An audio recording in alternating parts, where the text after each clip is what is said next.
The global stocktake gives the global community an opportunity to look back at the past, recognize where there are gaps, what's been achieved, what hasn't been achieved. But more importantly, it is also looking forward in terms of how those gaps need to be closed. And those are gaps on implementation. That is one very key message, but also in the calls for greater ambition based on the gaps that we're seeing.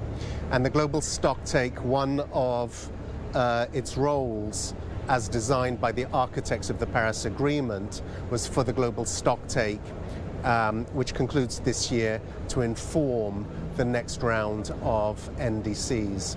So we are expecting parties to respond.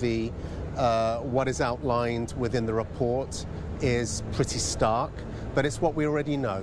And we've seen report after report as to the insufficiency of action. What is outlined within the latest report on the stocktake are some of the key elements that parties need to consider, have to consider in the upcoming COP that will set that path forward as to how not just governments but also non-state actors, how they respond also. And that is in every area, certainly with regards to the energy transition, which is absolutely critical in decarbonizing our environment, but also in other areas that make up the real economy.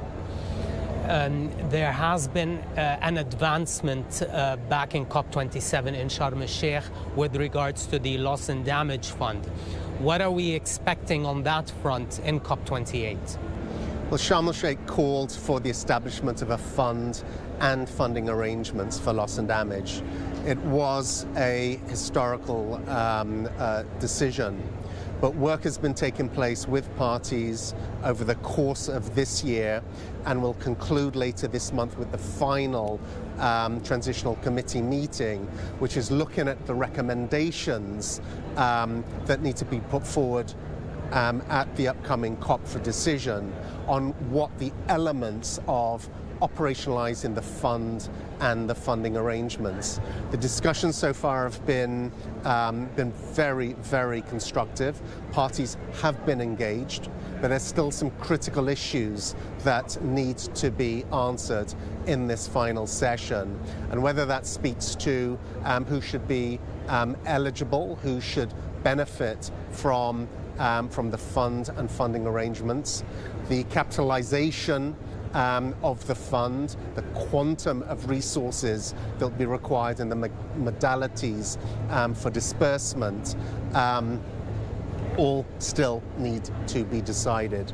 Some decisions have been made, but others are still outstanding. So in terms of expectations, there has to be a very, very clear signal that resources will be made available in order to operationalize the fund, and all of those modalities will be in place, or at least identified, and a very clear time-bound program for the urgent implementation of those recommendations is in place, so that this fund and arrangements can be established to benefit the most vulnerable.